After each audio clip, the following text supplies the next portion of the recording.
Good evening, everyone. This is IMG Research Academy. IMG Research Academy is an online research club or research group, however you may call it, or research school. We are officially registered in Florida and operating under the Florida Statutes of Laws for Commerce. We are focused on clinical research, demystifying clinical research, teaching clinical research methodology, trying to see how we can make the concepts and the terminologies and the approaches in clinical research easier and lighter for everyone to understand. I use the word lower the bar a little bit to understanding so that people can actually understand clinical research and then engage in clinical research activities to ultimately promote patient care. Major areas are cut across all spheres of medicine, from pediatrics to geriatrics. Principal therapeutic areas are not defined. We mostly focus on outcome researches. So outcome research is like, what do I do? What is the outcome, quality of life, and how it impacts patients overall? We look at national data. We also look at primary data from case reports to retrospective studies to interventional studies. We kind of do all of them. We utilize the power of group collaboration or group efforts to see how we can genuinely produce this research concept or answer basic research questions that we probably think our patients may need as we go along. And today we're continuing our part 2 on how to position yourself to talk about research publications or your research paper when asked in an interview. But before that, we've already had a talk last week where we discussed extensively. We had a talk last week where we discussed extensively on structure, basic structure, and the process and methods of clinical research. I will implore everyone to please look for that video. It's on YouTube, it's on our channel, and it's also in our WhatsApp group. Look for it and watch it. It's going to give you a firm foundation so that when we're moving forward next month talking about the details of the works that we did, you're not going to be lost and begin to ask me, what does enhance mean, and what does p-value mean, and what does data analysis or an abstract, what does an abstract mean? Okay. Today, we're also going to go into the philosophy of how to answer basic research, basic questions in an interview. And this, how to answer basic question in an interview, does not only focus on research. It's just a general thing when you go for an interview. Now, when we mean an interview, we mean residency interview, because many of us, the majority of us, or if not all of us, are physicians. We're either faced with interview to get into residency, interview to get into fellowship, or to defend one thesis, or one medical interview or another. What I want to say might not be all-encompassing. As a disclaimer, I'm not representing my residency program or my college. This is just a private, self-willed thing. My opinions don't represent any national college or my institution or anybody. And my opinions are also not all-encompassing. I'm one of those people that believe that learning is continuous. I want to continue learning, so I don't know it all. I might have left some areas. My opinion also is not all binding. It's just an opinion, and it's up to you to, pick and choose what you want to believe. But from experience and from what we've gathered and from what we've studied extensively on this topic, I think I'm comfortable enough to talk about these things. If you look at my first organogram, where I said the central theme of most interviews, it's anchored on tripods or anchored on foots or on supports. But before I say that, it's difficult to use my opinion to generalize on what every program director is looking for. I'm not a program director. I've never been in a program. I've never been a program director in my life. Although I've been the director of this research, I've also been head on top of so many sectors in my place of work. I've also been part of interview panels, either in and pre or post residency. So I've been privileged to listen to a few. I've also interacted with a couple of program directors. I've been able to, filter what they need. And then over the years of applying, I've also learned and grown from experience. Having said that, it's difficult to say what program A in Brookdale focuses on and what program B in Brookdale. So one key advice is your top 10 programs, you have to know what they are focused on. You can't go into this application blinded. You cannot go into this application assuming you've invested so much money. I was discussing with a friend of mine, sorry, I'll mention your name, Dr. Helen, how much she's planning to invest, well over $11,000. Some people are planning to invest $5,000, between $5,000 and $11,000. That's a lot of money. For us that came from, in quotes, developing countries, trying to survive in this America, that's a lot of money. So if you're going into such program, if you're going to such, let me use the word application or game, you don't have to go with gambling, you don't have to go blinded. You have to know, I'm applying to Tucson University, I'm applying to Arizona University. These are what they want. You have to do what they call program research, thorough program research. And in addition to doing a thorough program research, you should be able to have someone, an insider at least, who can give you hints on what are the possible things that I'm expected to know coming to this interview. Remember that you're going to interview for a multi-million-dollar job. You're going to interview as a doctor and you're hoping to be paid $250, $200, $500, $800, as the case may be, depending on your subspecialty that you want to go into, cardiologist, for example. And then if you're going to apply to a job that will be paying you like $14,000, $15,000, $12,000, $9,000 every 2 weeks, you should be very well prepared. And that's why we're spending time to give this talk, to give this training. And this training and talk is absolutely free for everyone in the group. Having said that, we know that there are variables in different programs, but majority of them, they look for very few common keys, commitment to that program. How sure that I am that you're going to be committed to that program, committed to that environment, committed to that city, to that demographic, to that region. Many programs look out for this. So because they are also looking for best fits. If you and best fit, that word best fit doesn't have one fit-all explanation. They're looking for someone who's going to be very efficient in helping them to managing patients. They're looking for someone who is going to practice safe medicine. They're looking for someone who keys into their ideology. Every program has an ideology, either their primary care focus. Give me one moment. We kindly employ everyone that's logging into yourselves as you're logging in. Thank you. And then, either they're focused on primary care, their key focus is on melanoma, or their key focus is on hospital care, subspecialization, or they're deep into research, or they're deep into academics. You should be able to understand at least your top 10 programs, and then your demographics, who they serve. Are they serving a mixed demography, or are they serving mostly Caucasians, or are they predominantly African American, or serving the predominantly African American population? There's a program that I applied to last 2 years. They predominantly serve immigrants. That's all they do. That's all they did. All the people that were crossing the borders, that was what they focused on. All the farmers and all the people that were for service. So if you didn't know that that's their focus, and then you're coming to the program thinking they're serving Caucasians, you're doing yourself a disservice. So, and then remember that they are listening to you. So they're looking for best fits. Is this person positioned to serve the population that I serve, right?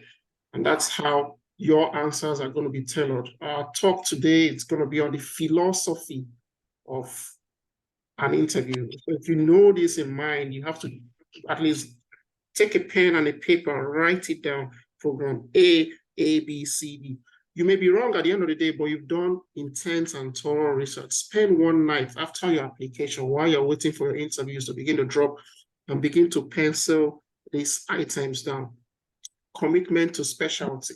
So commitment to specialty is also something that resonates almost in all programs. And you can't be...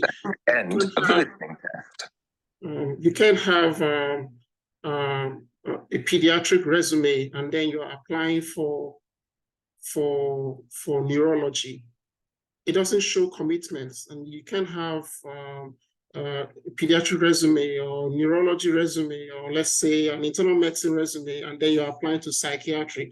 And I believe many of us would have, addressed this, and will spend time over the years, over the months, hammering on echoing these philosophies of application. Your resume has to mirror where you're going to. You cannot be going for a work of a pilot, and then you're bringing the resume of a farmer or the resume of a teacher. They're not going to take you. It doesn't rhyme, right?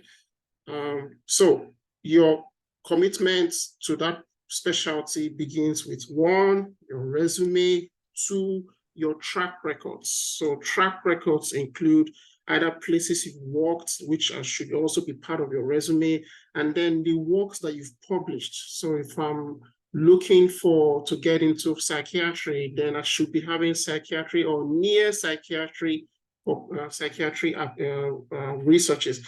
And that's why in IMG Research Academy, before we add you into a group, we'll be sure that that particular subgroup that we're going to add you, that you're going to work with, will represent your future career trajectory. Because when you get into the interview, as you're talking, they should be feeling and smelling, feeling your spoken and unspoken language, your dexterity, I'll use the word, your outlook should be connecting to them, right? So commitment to specialty is big, and I've mentioned 3 or 4 ways you can show commitment to specialty. Number 1, it's your resume has to be tailored and speak the lingua of that particular specialty, right? Your track record, where you worked, things that you've done, things that you've volunteered in, should at least mirror a little bit, or if not much, of that particular subspecialty that you're trying to get in. And then your research projects, your projects in the past, the topics that you've presented, those are areas in your resume that shows commitment to this particular field. Like I said before we started, research may or may not help you get into a program. But there was a statistics I shared someday about, having 1 or 2 research in your application it's not going to hurt you. Rather, it's going to help you than hurt you. Okay, but it ultimately may play a role. It ultimately may not play a role. Now, narrowing it down to research, because that's our focus. When you're going for those interviews, you've spent months, you spent time, you spent energy, resources in doing a particular research or a particular topic or a particular thing. Please master it. Don't depend on Edward. Don't depend on John. Don't depend on Dr. Abimbola. Don't depend on anybody to explain the works that you have done for you, even though you played either minor or major role. And in that video that I talked about, there are several roles that you could play. You must not be the person writing the paper from A to Z. And we've explained this over and over again. The International Committee of Medical Journal and Editors have guidelines for being an author. And writing the paper, the actual writing the paper could just be one part of it. I could actually do a research and I assign it to my research coordinator to write, or to my secretary to help me write out my ideas. Okay, because I see a lot of people trying to struggle with, but because I need to write the conclusion, I need to write the paragraph, I need to write this. No, you mustn't be the one that wrote it. You could be part of the people that conceptualized it. You critiqued, you added medical content, you validated medical content, and then you brought out medical concept, or you redefined the concept of it. Simple proofreading could also be a contribution, but we don't want people to go and say, I just simply proofread. Or if that's what you did, that's fine. And that's why we urge everyone to at least make sure that you contribute, no matter how small, so that you could be relaxed enough to talk about your role. And there are myriads of roles. The video that we did last 2 weeks, we published or we discussed the roles that people play or that you could play. It could just be simple reviewing the literatures, and that was your role. It could be organizing the team, leadership, just simple leadership could be your role. I was the leader in this role. There are a lot of people in so many subgroups that were created that were just playing real leadership role, team playing role, medical fact checking and validating, synchronizing ideas. We mentioned these roles that you could look at 10 or 5 or 15 of them and you pick up and then you talk about.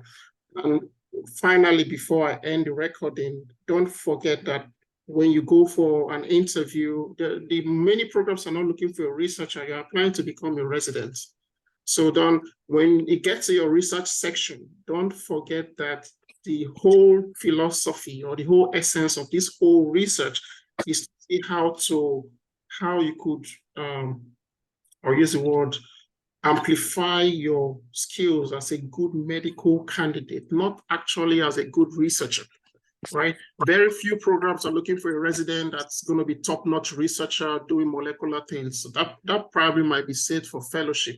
But for residency, they're looking for someone who they could work with that was able to at least get 1 or 2 scholarly articles for them, probably 1 or 2 quality improvement projects, has an idea how these things are, and then most importantly, how to apply your findings, I've said over and over again, how to apply your findings to your patient population, not only your patient population. Remember that you're interviewing to showcase that you're going to be a good resident. And then you're also going to be a good team player. How you are able to collaborate with people is one of the things that we learned working as a group, ability to collaborate. And we've lived in harmony for, let me use the word, 3 years now. For those that are joining us harmoniously, we've been collaborating in group.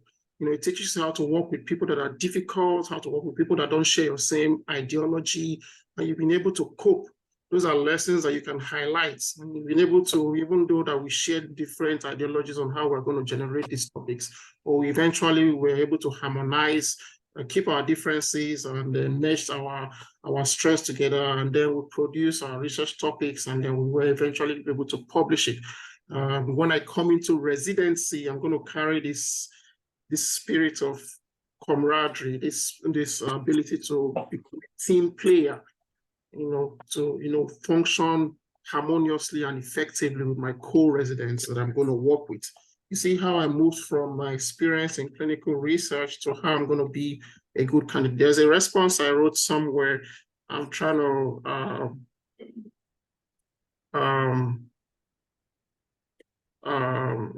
look for it. I took my time to write it. And then the skills that you also learned, don't forget that. So going on with this, the philosophies of clinical research, the philosophies of an interview during the clinic, philosophies of how to respond in an interview. Be authentic. Be very authentic. Let me use the word. When you talk with someone, you know when the person is being real, and when the person is faking the smile, and when the person is when the person is just trying to get in, trying to fit in. Because everybody that's interviewing you are either residents or program directors that have been where you are before. So when I talk with you, I know when you're being overly desperate. There's nothing wrong in being desperate. Some people see it wrong. But I know when you're connecting to me, when you're responding and connecting. And for you to be authentic, there are a lot of factors that play behind the scene. First, you have to be able to control your anxiety level. Some of us have very serious anxiety issues. For those that it has worked, I'm not giving the medical advice. You could get a beta blocker or one of those medications that help. Talk to your doctor. You have an interview, get Xanax. I don't know, whatever you want to do. This is not a medical advice, but whatever you're going to do, if you know that you have that level of anxiety that's not going to help you to calm down, please talk to your physician, get something to at least for that moment. Most interviews, the max they last per session is like 10, 15 minutes. Maybe for those that have very difficult sessions, 2 sessions or 4 sessions. Maximum 1 hour, you're out of there. 1 hour of maximum concentration. Okay, so in this philosophy of how to get through an interview, just be authentic, and don't forget to tell people. If you don't know it, just say, I don't know this answer. I can't remember. Although you're not supposed to keep saying, I can't remember, I can't remember, I can't remember all the time, because that trashes you when every other person is remembering, right? So in an interview, as much as possible, give answer to the best of your knowledge. And then when you can't remember, you quickly pivot. But if given this scenario, this is what I'm going to do, or this is what we did. Okay, why haven't you published this paper? Or what is the topic of this paper? Like, for example, I've published well over 200 papers. It's practically impossible for me to remember the content of all these whole papers that I've published all my life. So if you ask me, tell me about, maybe you are reading through my resume and you tell me about this page, just quoted one title, I'm very, very free to tell you. I wrote that paper in 2015. I don't actually remember the exact details, but I remember it's about depression and anxiety. At least I should have like a 1,000 eye bed view of almost everything that I've done. Remember, I prepared for this interview, right? So I prepared for it. It's not like as if it's taking me for, it's not like a surprise. Give me one moment. I want to mute somebody. It's not like a surprise. It's not coming to you by surprise. So you should be able to have at least 1,000 mile bed view. I might not remember the numbers, the confidence interval, the p-value, but I should be able to know that depression actually worsens HIV, right? That is what our paper showed. That was what the paper showed. And I can go on and pivot and then begin to talk about, and then why I wrote the paper. Okay, so just be authentic, connect to them, eye contact. Remember that this is your eye, not the screen. Don't forget, you see how I use my hand to cover the camera? That is where my eye is. Let me stop sharing and put myself on spotlight. What I mean, spotlight in. Don't forget that this is your camera, right? This, the camera where my hand just covered. My camera is not here because a lot of people want to keep their eyes here. You put the camera at head level and somewhere hand distance where you could manipulate things if you want to manipulate things on the background. Let's say you want to quickly type something or take notes, escape, or take notes. But I should be eye focused on camera, not on your screen, on the camera. Right now, I'm focused on my screen, and this is me on the camera. So one of the things that we do to act as if we're focused on our screen is to take like a hand distance back. So when I'm looking at the screen, you don't actually know where I'm looking at. I'm actually looking at my screen now, but it looks as if I'm looking like my camera, like Dr. Leto, for example. She's well positioned, far away enough to touch her keypad and close enough to keep, that eye contact that we're talking about. So be authentic, eye contact. Best time to smile is that 1 hour. You can never go wrong smiling. If you don't know how to smile, just fake it. Just fake it. But I mean, a fake smile. That's an anxiety smile, right? We all know what we're saying. I believe we're all doctors, so I shouldn't over exaggerate on that. But these things are real. I've seen it. Like Dr. Roman is smiling. That's cool. Probably he doesn't smile the deep smile, but you have that confidence. Dr. Elham, for example, that confident smile, scratching her head, kind of relaxed thing.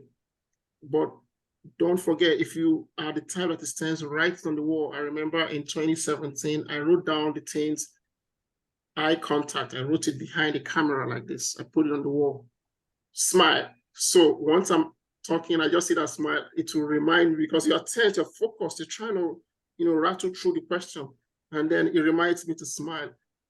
Good morning, Dr. John. And most times, philosophy has shown that, is it philosophy or psychology, whatever it is, has shown that your impression is made in the first 10 seconds of meeting this person. So as he's coming in, hey, Dr. John, one person, how are you? Good morning. And don't forget the culture that we are, the culture in America, like many of us who have been here for a while, is cordial, right? Hi, Dr. John, you're not expected to be timid and waiting for him to say something as he steps in. Good morning, Dr. Kobe. Hi, Dr. John, how are you? I'm great. How are you? Great. But in my culture, good morning, sir. That's where I come from. Like, but it's not like that here. And in my culture back home, if you don't do that, good morning, sir. Yes, sir. They're not going to take you. They'll think you're very high-headed, right? But here, it's a fine balance. I was telling someone someday, it's a fine balance between self-worth and pride. Self-worth and pride. Just put yourself there, like confidently humble. Confidently humble. Hope I'm not wasting. I plan to give this talk in 20 minutes so that we can jump into other things. All right. And then everyone should structure their answers. You should be able to, I saw when Dr. O shared, questions and answered, and I'm sharing it to a lot of people. Brilliant work. You should be able to, look at your answers pre-hand and structure it. And there's a common way to structure answers, and it's called the STAR approach. Highly recommended in the professional world. The STAR approach, if you don't know about it, you're hearing it today, go and study it. It's just simple. What is the problem? What was the action that I took? What was the result? For almost every question, if you use that approach, you sound structured. Tell me about your research, for example. I did A, B, C, D. While waiting for this interview, I thought of how to, improve myself. I met this group of people who are interested in outcome research, patient outcome research, or who are interested in psychiatric research. And we're thinking to, improve our knowledge. And I thought of writing a paper on anxiety and depression, because it's one of the areas that I'm very interested in. And we worked as a group and we produced this scholarly, wonderful project, anxiety and depression. And at the end of the day, we discovered, in addition to what is already out there, that, anxiety or depression actually worsens HIV by either causing medication non-adherence or, worsening medication non-adherence, what we found majorly. I'm someone who's interested in improving patient care from all ramifications and looking for areas that is going to help me. And that's why I embarked in this research. If I come into your program, or when I come into your program, I intend to carry on with this attitude of mine in looking for areas to help my patients get better. So I've used the STAR approach. What was the problem? The problem was when I was waiting for matching, part of the things I needed to do to improve my clinical skills was to get into research, right? And then the action that I took was look for people that had shared common ideology about research with me, and then worked with them as a group, and then we produce this project. And what was the result? And don't forget that they're not looking for a researcher, they're looking for a good medical candidate. So I want to tell the result and you translate that result. Like I said, I'm not the best talker. Many people here can put it better. Don't forget it. The STAR approach. And that covers for even the non-research questions. Tell me a situation where this happened. Tell me your thoughts about this particular thing. Tell me when you did not agree with your senior. Or tell me, all those situational questions. If you are put in the moon, what are you going to do? If you use what is the problem? What is the situation and the task? So then what was the action that I took briefly? And then what was the result? And then you should have been able to put all these things together. Many of those questions are wrapped around this STAR approach. Go to YouTube, lots of videos on YouTube on how to do the STAR question. And another thing that I also wanted to highlight is whenever you're talking in an interview, it's good to also sound professional. So look for keywords that make you sound professional. Look for those industry keywords or those psych-related keywords or those subspecialty-related keywords. It resonates more with the person that is talking to you. And when you're trying to explain it out, it's good to be very simple and simplistic, but at least try as much as possible. I know English is not many of our languages, or English is not our languages for many of us, but you can write down these keywords, write on your answers. It makes you sound more professional. Okay. Tailor your answers to showcase your relevant clinical experience. We've also already talked about that. And stay patient focused. We've already talked about that. Stay patient focused. I've said it over and over again. Stay patient focused. The very few times where we tell you when you're talking about your research experience not to stay patient focused, if you come across a research enthusiast, like I was in University of Alabama, it was a research director, director of, I can't remember her name, but she was a brilliant lady. She was, in fact, she actually wanted to join our group. But I told her, then I was having much, yes, I didn't have the confidence to send out the invitation. And she actually told me, hey, I want to join your group.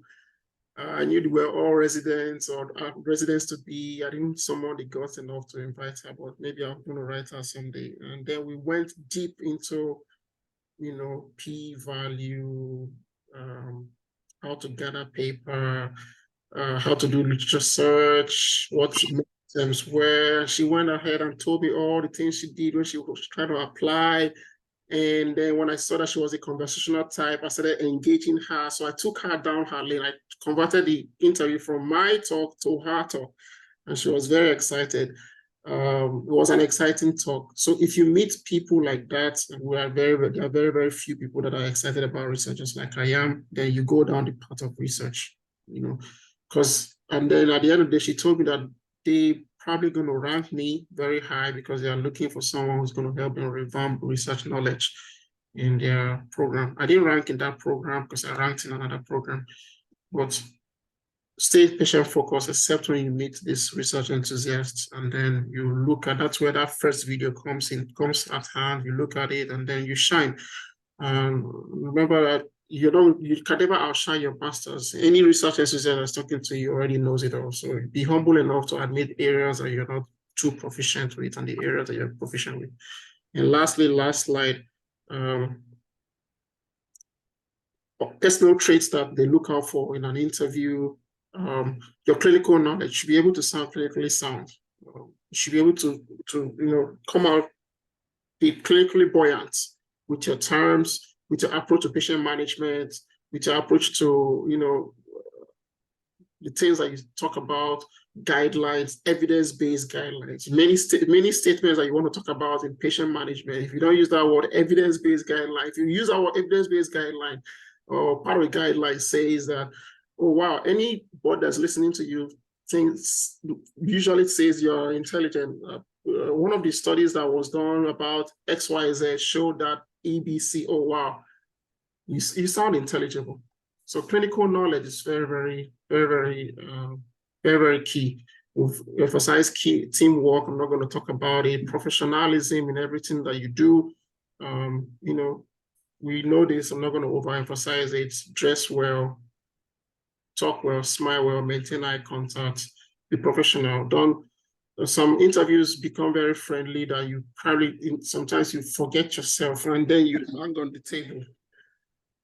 And then, to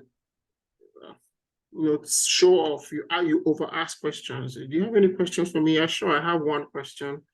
You have any question for me? You ask one, you ask two, you ask three, ask four, ask five. Come on.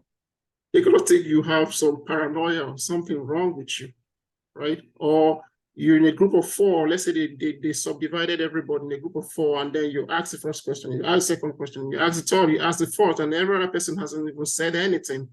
Come on, man, you're not the only person in the room. I know some people want to outshine, but keep it moderate. Don't be quiet, ask some few questions, but don't be the one it's out there.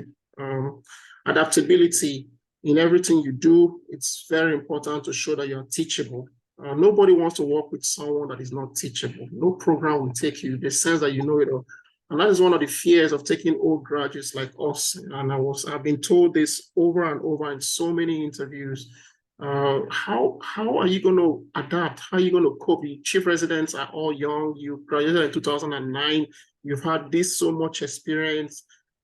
How are you going to, how do you show us that you're going to cope? I know that that's one of the fears, and my frequent line of response is, I understand that, people in my category or people who have graduated quite a while have some degree of experience, and the fear is that they may not conform with teaching and learning. But I've been someone who is very open to knowledge, willing to learn. I have this philosophy of continuous learning, debunking the old things that I've learned, and improving.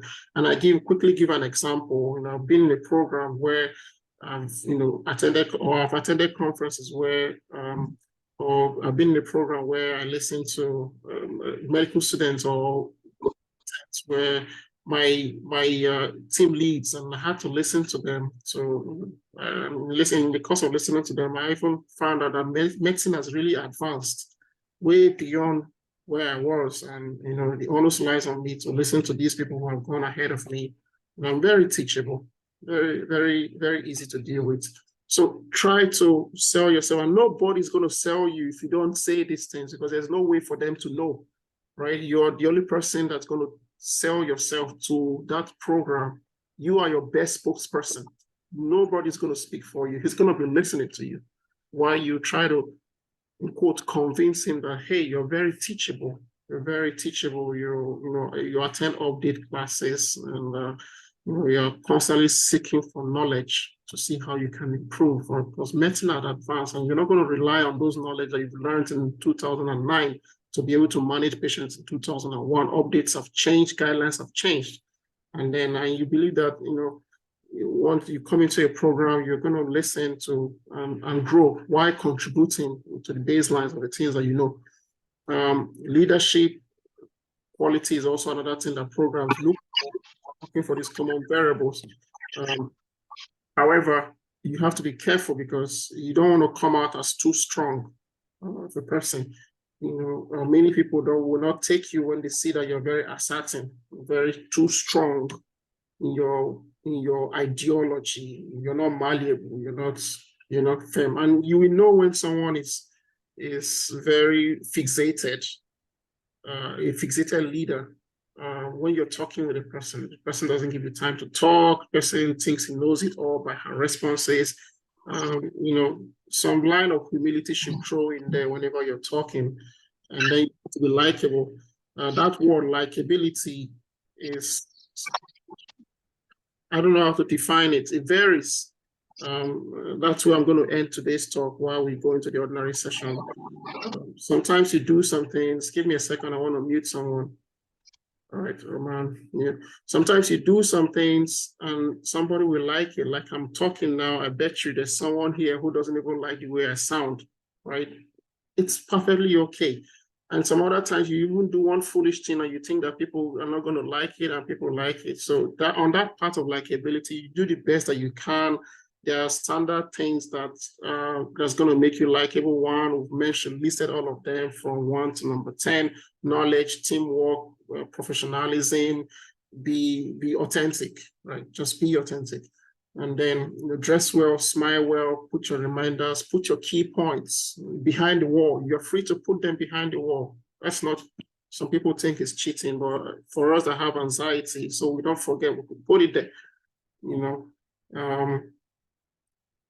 But above all, for me, I'm a Christian, so I talk from the Christian perspective. I pray that God will give me favor, because I believe that many things that happen to us in the physical, emanated from the spiritual realm. That's my belief. I don't have anything against your belief, but this is my own belief.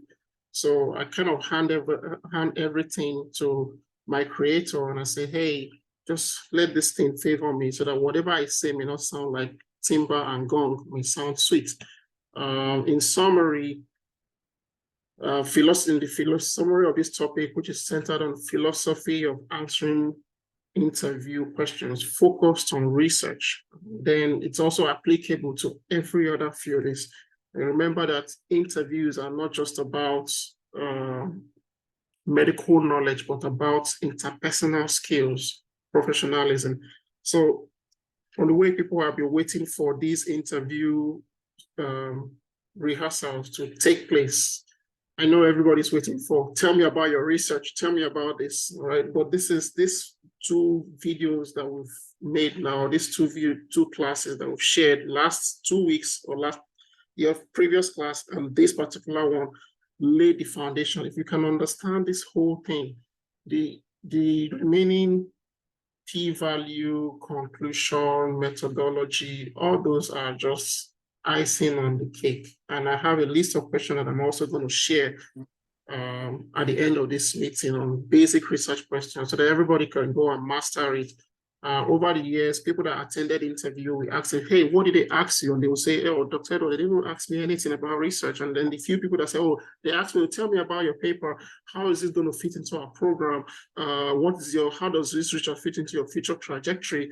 So I took my time to write out about 20 of them that we have heard real time that they ask people. And then we're going to circle those questions around our rehearsal interviews when we start 1st of October to end of October. Probably we're going to extend it to November, depending on how the interviews are coming. But be rest assured, give me a second. But be rest assured we're going to be doing this regularly until everybody interviews. We may not be able to cover the entire topics that we did, or at least we'll touch on significant amount of them, and then we're not going to record it, like I said initially. Once again, this is IMG Research Academy. We're going to stop the recording while we go over to we're going to stop share and stop recording while we go over to the ordinary session.